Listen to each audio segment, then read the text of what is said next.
What's up sa inyo mga pre? So nandito na naman tayo magbibigay ng review about sa bagong labas na website na ito.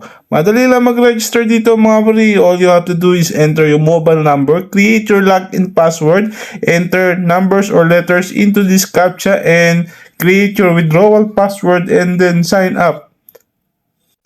Kapag nakapag-sign up ka na dito mga pre, so all you have to do is select this vegetable and bawat vegetable dito mga pre, so magkakahalaga yan.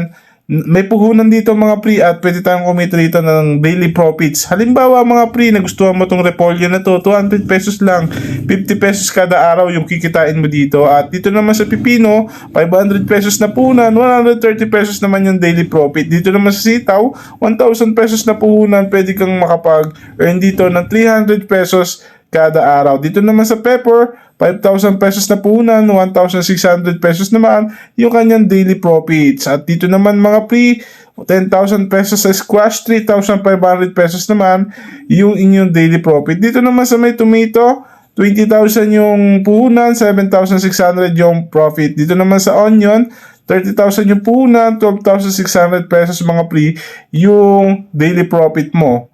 Kailangan mo lang gawin dito, syempre mag-avail ng product and then maghihintay ka na lang kada araw ng inyong income dito. Pwede ka rin mag-share dito mga pre ng inyong referral link at makapag-earn dito through referral commission mga pre. So madali lang mag-register dito mga pre and then madali lang kumita. Ang kailangan mo nang gawin kapag kumikita ka na dito mga pre, punta ka dito sa My Bank Information. Ayan, ilagay mo lang dito yung inyong GCash information. Ayan, GCash name, select GCash at GCash number, submit mo. Pag nakapag-submit ka na dyan mga pre, pwede ka na mag-withdraw dito as long as meron kang 100 pesos minimum balance dito mga pre. Ganun lang kasimple yung gagawin niyo, tapos kikita na kayo dito.